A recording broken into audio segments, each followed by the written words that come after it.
Kang Adi, Kang Anji, di sininya agak sakit untuk menelan ataupun meminum makanan. Hampir sama dengan yang saya rasakan kemarin ketika pertama kali saya bertemu dengan mie loreng, dimana mie loreng ini benar-benar menyekik bagian leher saya. Walaupun tidak ada fisik, dengan jarak jauh itu sudah terasa sekali. Saya dibanting-banting seperti itu. Jadi ini memang bentuk sebuah perjuangan saya dan juga Kang Andi, tapi ya tidak masalah. Memang ini jalan yang harus kami lalui ketika berusaha menobatkan seorang Agus Buntung. Dan saya yakin dan juga berharap mudah-mudahan Agus Buntung ini benar-benar menyesali dengan apa yang ia lakukan selama ini. Karena orang itu ada masanya, dimana saya dulu memusuhi seorang Gus Samsudin, itu pun juga ada masanya. Tetapi saya memusuhi beliau itu sangat lama sekali, sehingga benar-benar ketika saya terbentur sebuah masalah, dengan Gus Samsudin sampai kita bawa di ranah kepolisian, saya benar-benar berdoa meminta sebuah hidayah kepada Allah Subhanahu wa Ta'ala. 3 hari 3 malam saya tidak tidur dan juga makan pun tidak enak. Di waktu itu, waktu kejadian penyundulan Gus Samsudin terhadap saya sampai terheran-heran, karena sebelum kejadian itu saya sudah lama sekali tidak mau menjadi momok ataupun mengganggu kehidupan beliau ataupun mengganggu apa yang dilakukan beliau. Saya masih ingat waktu itu istri saya bilang, "Yah, cukup. Kenapa kamu tetap mengganggu Samsudin? Nggak ada yang kamu peroleh. Kamu itu jangan bodoh. Kamu itu hanya dimanfaatkan orang tapi kamu tidak sadar. Mulai detik ini cukup. Entah orang yang tidak suka dengan Samsudin mau laporan ke kamu ini itu biarkan saja, tidak usah ditanggepin. Kamu itu hanya dimanfaatkan orang, tapi kamu nggak sadar ya." Di waktu itu saya benar-benar termenung. Iya, kalau saya pikir, memang selama saya memusuhi Gus Samsudin itu saya tidak dapat mendapatkan apa-apa. Bahkan kemarin pasca kejadian itu katanya ada yang dibayar satu orang 200.000. Demi Allah saya tidak menerima uang sepeser pun. Jadi biar panjenengan tahu. Saya flashback dengan kejadian-kejadian itu, terus menyambungkan dengan apa yang disampaikan istri saya. Disitulah saya sadar ketika ada orang mengadu tentang saya, ini Samsudin buat ini, di sana ada kericuan seperti ini. Saya sudah tidak mau menanggapi. Jadi itulah benar-benar saya benar termenung melihat kejadian ataupun sesuatu yang saya lakukan terhadap Gus Samsudin. Padahal beliau pun, walaupun saya mendolimi beliau itu tetap baik. Sudah 1 bulan sekali memberikan sembako kepada lingkungan, memberikan kursi, memberikan terop kematian. Dan beliau, yang saya heran, tidak ada dendam sama sekali. Maka dari itu ketika istri saya menyampaikan hal seperti itu, coba kamu ingat ya, kamu dapat apa dengan memusuhi Gus Samsudin? Ini demi kebenaran mahal. Kebenaran apa yang kamu dapatkan? Kamu itu hanya dimanfaatkan orang-orang yang mempunyai kepentingan masing-masing. Disitulah karena itu sedikit cekcok sama saya dan juga istri saya. akhirnya di malam itu saya keluar. Saya pikir-pikir memang tidak dapat apa-apa yang saya lakukan selama ini. Begitu benar akhirnya ternyata hanya kepet ini sanding siri. Setelah saya sadar, terus itu saya memperbaiki sholat saya dengan beribadah, mencoba memperbaiki ibadah saya. Makanya ketika Gus Samsudin Jadab Majedub ya mendatangi lingkungan saya di waktu jam 5, setengah limaan, beliau teriak-teriak menantang orang bacoan. Tidak ada orang yang keluar, dan yang keluar hanya saya. Dan waktu itu saya masih sholat asar, mungkin bisa dibilang tidak khusyuk. Ketika saya berdiri seperti ini, itu saya terdengar dengan keras sekali di telinga saya, ayo bacoan karo aku, ayo. Itu benar-benar di telinga saya terdengar itu. Nah, waktu saya sholat seperti ini dulu ya, itu siapa? Itu saya di batin saya seperti itu. Karena itu saya masih belajar ingin memperbaiki diri. Dan saya hanya pakai sarung, pakai kaos, tidak pakai celana dalam. Habis selesai salam, mertua saya datang. Kalau Samsudin ngamuk kalau nengetan kalau. Saya langsung bawa sepeda, saya datangin. Di situ beliau membawa esbes. Ini mohon maaf sedikit saya ceritakan Bang. Beliau membawa esbes ditemani Mas Supri, Kang Riki, dan juga Kang Andi mungkin. Saya masih ingat itu. Dan juga di situ juga ada Kang Fikri kameramen. Itu memvideo dari kejauhan. Itu saya masih ingat. Beliau tidak pakai baju, cuma pakai sarung, bawa esbes 2 ke rumah saudara saya sambil teriak, ayo Kang bacoan. Saya datangilah beliau.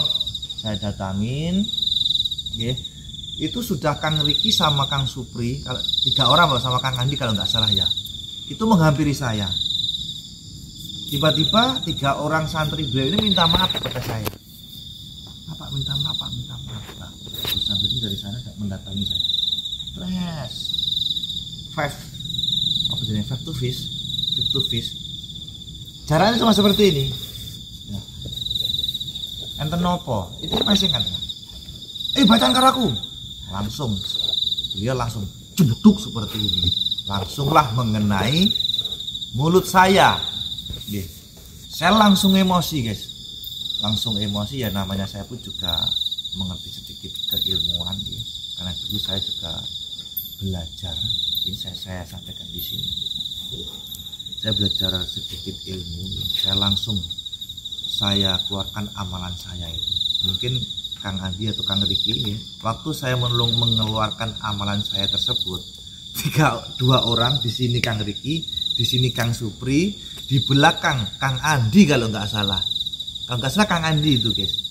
Dan di sebelah Abah andai kata Abah itu tidak digujur seperti ini sama Kang Mujid, mungkin tangan beliau yang mukul itu digujur seperti ini sama Kang Mujid itu. Nah, dan saya digujur kaki saya langsung mengeluarkan amalan saya, langsung emosi guys. Karena amalan saya itu keluar ketika saya bener-bener emosi, itu akan keluar ketika saya bacakan. Sedikit saya ini nggak pamer ya guys ya. Namanya kita orang Jawa itu pasti mempunyai amalan tersendiri. Amalannya seperti ini. Niat insun matek ajiku titik-titik.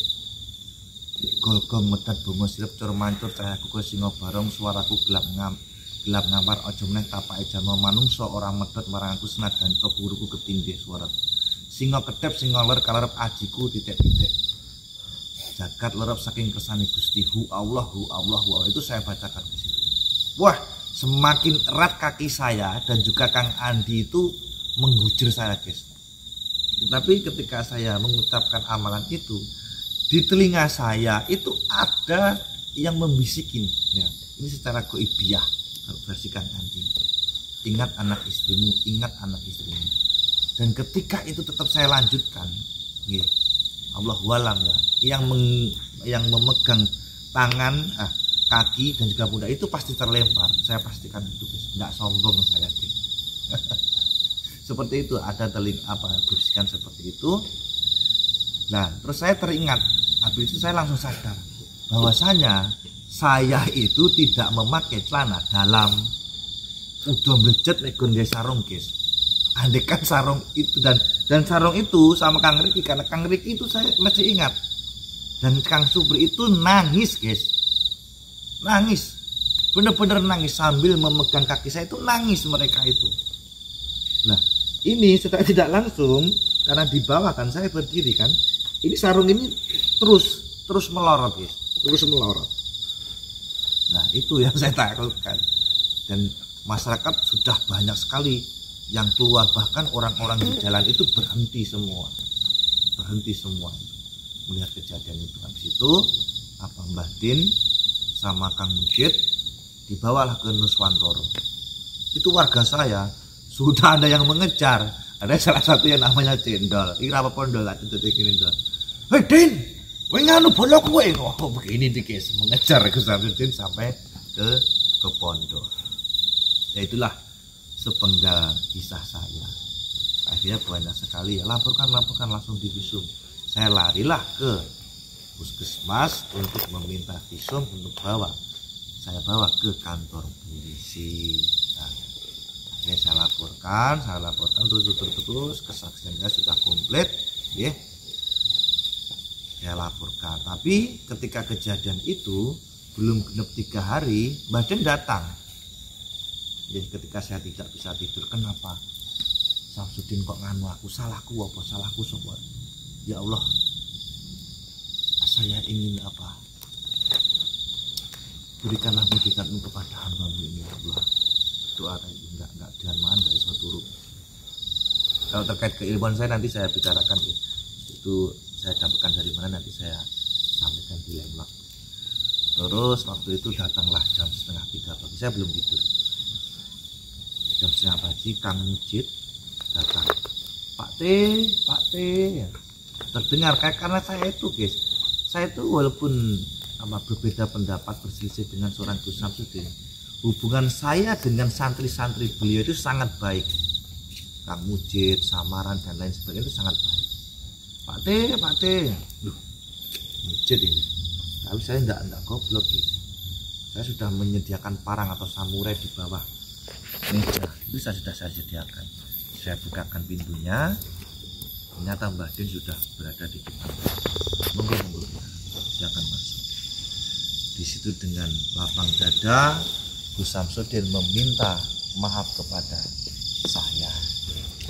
Waktu itu saya cuma bilang gini, terkait apa yang jenengan lakukan terhadap saya maafkan. Tapi mohon maaf, proses hukum tetap berlanjut. Seperti itu guys dulu itu. Akhirnya berlanjut, saya sampai mau menyewa pengacara, dan ketika saya terpuruk ya, tidak ada satupun orang ya, yang menanyakan tentang gimana kelanjutan. Yang ada cuma maju terus. Sedangkan saya waktu itu bingung menyewa pengacara, sampai motor saya mau saya jadikan tapi tidak ada yang menerima. Terus dan juga Yai di waktu itu Yai Nawawi tetap datang membawalah bendera perdamaian. Tapi waktu itu saya masih kukuh melaporkan, sampai motor saya jadikan. Dan saya pun pernah didamaikan sama Pak Kades di kantor desa. Daripada saya damai, laporan saya cabut, akan saya cabut.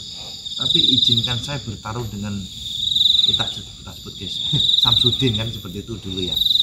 Izinkan saya berkelahi sama Samsudin Pak Lurah. Itu waktu itu masih kekeh. Terus berlanjut, saya menggantikan motor. Saya hanya mempunyai uang 500.000, saya kasihkan ke pengacara ya. Terus Mbah Din itu datanglah sama Yai Nawawi, datang bilang seperti ini, beliau jenengan tetap mau melanjutkan, jenengan minta denda kepada saya 100 juta. Wah, itu saya seperti disambar petir. Betul, saya disambar gledek. Ketika saya berjuang sendiri, ingin melaporkan Gus Samsudin, menyeret Gus Samsudin di pengadilan ataupun di penjara, tetapi malah ada yang memanfaatkan saya. Di peristiwa saya itu malah ada yang memanfaatkan. Saya tidak pernah ingin menendang Gus Samsudin seperti itu, saya tidak pernah. Itu saya sama istri saya benar-benar tersambar petir. Dan karena itulah, karena banyak yang memanfaatkan saya, akhirnya saya mencabut laporan saya di Polres Blitar dengan catatan saya diizinkan melihat metode pengobatan yang ada di dalam dan strukturnya seperti apa. Nah, ketika saya melihat strukturnya seperti ini, terus pengobatan hanya memakai kunir, kelor, dan juga terkait ngajinya itu terus juga sama seperti kita orang NU sama. Hanya itulah saya mengikuti beliau. Tapi di waktu itu saya sudah memiliki YouTube dengan subscriber 75 biji. Nah, ketika saya mengikuti beliau, akhirnya subscriber saya naik. Tapi bukan tentang subscriber. Kalau tentang subscriber mungkin dia juga gitu ya. Disitulah saya melihat sebuah ketaatan beliau dalam beribadah. Terus saya dibawalah ke gua. Itu waktu itu kan masih zamannya Jurek gitu, sama Opa Prongos ya, sama Opa Pian seperti itu. Saya dibawa ke gua, ditunjukkanlah makan silat saya sampai mutah. Terus Samsudin waktu itu menyuruhkan Andi, Mas Andi ambilkan air wudhu. Mas Andi dengan susah payah membawa 1 galon untuk sholat asar. Dan disitulah tetap akhirnya saya terbuka hati saya, ternyata Gus Samsudin ini seperti ini ketika tidak ada kamera. Beliau sangat-sangat ibadahnya sangat luar biasa. Dan itulah yang membuat saya sampai detik ini tetap mengikuti beliau. Bukan tentang kesaktiannya, tapi tentang kesabarannya dan tentang ibadahnya beliau. Seperti itu dulur-dulur yang bisa saya sampaikan kepada panjenengan. Saya pun juga mohon maaf, di sini saya tidak menyebut nama, dan apa yang saya ceritakan tidak ada yang saya kurangin, tidak ada yang saya tambahin. Apabila terjadi kesalahan, saya mohon maaf yang sebesar-besarnya. Dan di sini saya tidak menyebut nama siapapun. Memang itulah proses saya bersama seorang Gus Samsudin. Jadi biar saya ulangi lagi, biar panjenengan semuanya paham. Mungkin hanya itu dulu yang mudah-mudahan panjenengan bisa melihat dari proses seorang Rete 90 official. Karena segala sesuatu tidak ada yang instan. Segala sesuatu itu ada prosesnya. Begitu juga orang yang mau mendekatkan diri kepada Allah, itu ada prosesnya dan juga usaha. Kalau pengen selamat dunia, baktio marang wong tua. Kalau kowe pengen duwe ilmu, ya takdimo karo marang gurumu. Seperti itu. Gus Samsudin adalah sosok yang luar biasa, kesabarannya sangat luar biasa, dan ibadahnya sangat luar biasa. Saya mengikuti Gus Samsudin bukan tentang kehebatan ataupun kesaktian beliau, tetapi karena ibadah dan juga kesabaran beliau, yaitu yang membuat saya sampai